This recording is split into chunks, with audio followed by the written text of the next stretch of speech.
बोलिए श्री राधा वल्लभ सरकार की जय। सदगुरुदेव भगवान की जय। ना गुरुरधिकं तत्त्वं ना गुरुरधिकं तपः ना गुरुरधिकं ज्ञानं तस्मै श्री गुरुवे नमः। प्यारे प्रभु प्रेमियों, आप नित्य प्रति भगवत सत्संग में परमहंस भक्त और संत भगवत स्वरूप श्री सुखदेव जी महाराज का पावन चरित्र श्रवण कर रहे हैं। प्यारे भक्तों, आप सबने सुना कल कि किस तरह से राजा परीक्षित को श्री सुखदेव जी महाराज ने आश्वासन दिया कि तुम्हारी मुक्ति अवश्य तुम्हें प्राप्त होगी, मोक्ष मिलेगा। प्यारे भक्तों, श्री सुखदेव जी महाराज श्री राधिका रानी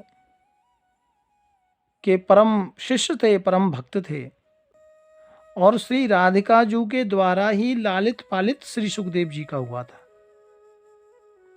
उनकी ही बचपन से बड़ी पावन कृपा थी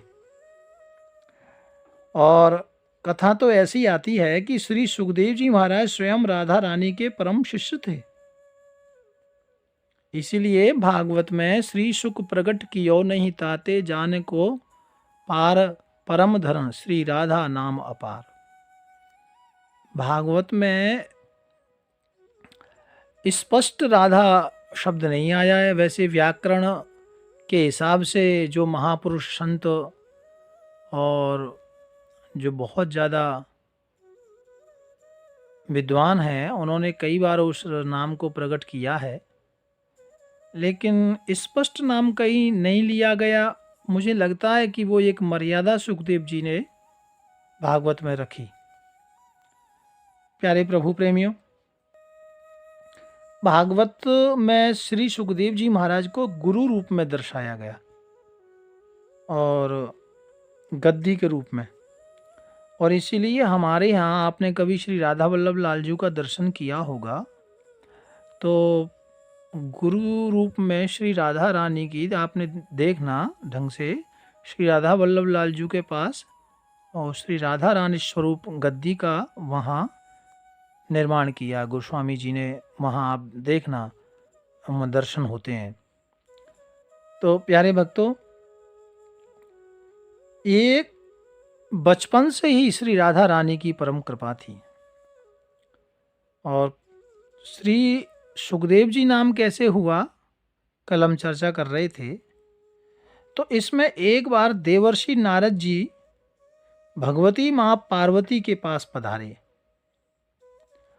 और नारद जी ने कुछ नवीन लीला करना चाहते थे। नारद जी मैया पार्वती को कहा, बाबा आपसे कुछ कम प्रेम करते हैं। अब देखो, नारद जी जहाँ जाते हैं ना, काम तो दिखने में बड़ा अटपटा करते हैं, लेकिन उसके अंदर बड़ा रहस्य होता है। तो माता पार्वती को कहा कि प्रेम बहुत कम करते हैं।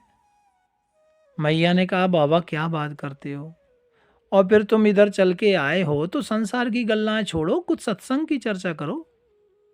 नहीं नहीं, वो तो ठीक है, लेकिन मुझे ऐसा लगता है कि आपसे बाबा भगवान भोलेनाथ कुछ कम प्रेम करते हैं। फिर कहा, कारण कारण अभी तक तुम्हें अपनी गुप्त बात कभी उन्होंने बता ही नहीं। मैया ने कहा, गुप्त बात तो सारी बताते हैं, आप कैसे कह रहे हो नहीं बताएं। बोले नहीं, यदि सारी गल्ला सारी बात आप जानते हैं तो फिर बताओ, भगवान भोलेनाथ के गले में जो मुंडों की माला पड़ी है, इसके बारे में आपको बताया। मैया ने कहा, प्रेम तो बड़ा करते हैं, लेकिन ये गल तो कभी नहीं हुई। और ऐसा कहकर नारद जी चले गए। भगवान शंकर के आने पर माता पार्वती ने थोड़ा सा रूठ गई। भगवान ने कहा, अरे क्या हुआ देवी, आप क्यों रूठ रही हो। तो कहा कि रहने दो, आप अंदर से भी काले हैं और बाहर से भी। भगवान भोलेनाथ ने कहा, देखो अंदर से काला तो वो होता है जो कपट करे, लेकिन मैंने तो ऐसा कोई कपट नहीं किया, ना कोई झूठ बोला। बाहर से काला वो है जो झूठ बोले। तो वह कहा ऐसा नहीं है, तो फिर बताओ ये मुंडों की माला जिसको आप निरंतर धारण करते हैं उसके बारे में मुझे कुछ बताया। भगवान शिव जी ने कहा सच बताऊं कितना प्रेम करता हूं इसका साक्षात प्रमाण तो ये माला है। क्यों? बोले जब आप अपने शरीर को त्यागती हो बस आपका ही मुंड में धारण कर लेता हूं। माता ने कहा अच्छा, तब तो आप और ज्यादा कपटी हो। कहा क्यों? क्योंकि आपने ऐसी कौन सी बूटी पी रखी है कि आपको तो मरना नहीं पड़ता और मैंने बार बार मरना पड़ता है। शिव जी ने कहा देवी, मैंने अमर कथा का पान किया है इसलिए मैं अमर हूं। यह सब तुम्हारे अनेक जन्मों के मुंड की ही माला है। मां पार्वती ने कहा तो फिर वो अमर कथा आप मुझे भी सुनाओ। प्यारे भक्तों, श्री शिवजी अमरनाथ तीर्थ में जाकर एकांत में मां पार्वती को कहते हैं देखो ये हर किसी के सुनने योग्य कथा नहीं है। मां पार्वती ने एकांत में जाकर दोनों बैठ गए और भगवान मैया को कथा सुनाने लगे। और लेकिन कथा सुनते सुनते माता को नींद आ गई, मां पार्वती सो गई। अच्छा, जिस वृक्ष के पास कथा हो रही थी जहां बैठे थे वहां एक शुक का, एक तोते का छोटा सा बालक वो हुंकारी भरने लगा। जैसे हुंकारी का मतलब है जैसे बचपन में आपने देखा होगा ना, नानी कथा सुनाती थी, हाँ जी हाँ जी हाँ जी, ऐसा करते ना हुंकार, हाँ जी। तो कथा पूरी होने पर पता चला कि अमरनाथ अमर कथा को जब भगवान सुना रहे थे तो मैया को जब एकदम निद्रा लगी और टूटी तो कहा प्रभु वो क्या हुआ, गोपी उद्धव का आगे संवाद, कहते वो कथा तो कल ही चली गई। तो फिर ये हुंकारे कौन दे रहा था? देखा वृक्ष के ऊपर तो एक तोते का बालक। भगवान शंकर को लगा कि इसने मेरी कथा को चुराया है, इसलिए उसे मारने के लिए त्रिशूल लेकर दौड़े। और वो सुख का उड़ता हुआ जो बालक था वो व्यास पत्नी वटिका अथवा जावाल मुनि की कन्या चोटिका दूसरा इनका नाम था, और एक और नाम था पिंगला, इनके मुख मार्ग से उदर में प्रविष्ट हो गए। प्यारे भक्तों, अमर कथा सुनने के कारण शिवजी भगवान उन्हें मार ना सके, क्योंकि मारना चाह रहे थे तो व्यास जी को कहा कि तुम्हारे घर मेरा चोर है, क्या चुराया है आपके पास, तो ऐसा कुछ है नहीं। तो कहा उसने मेरी अमर कथा को चुराया है। व्यास जी बोले बाबा आप भी कितने भोले हैं, जिसने आपके मुख से कथा को पान किया हो क्या भला वो मर सकता है? प्यारे भक्तों, भगवान भोलेनाथ तो भोले हैं, आशीर्वाद देकर चले गए। और वही लीला शुक मां के उदर में 12 वर्ष तक रहे, मतलब 12 वर्ष तक रहे। कल आपने कथा श्रवण की। और माया के डर से उधर से बाहर नहीं निकल रहे थे, क्योंकि भूमि परत भा डावर पानी और जनु जीव ही माया लपटानी। उनको क्या डर लग रहा था कि जैसे ही मैं भूमि पे पैर रखूंगा ये माया ठगनी मुझे ठग लेगी। जनु जीव ही माया लपटानी, ऐसा रामायण में कहा है।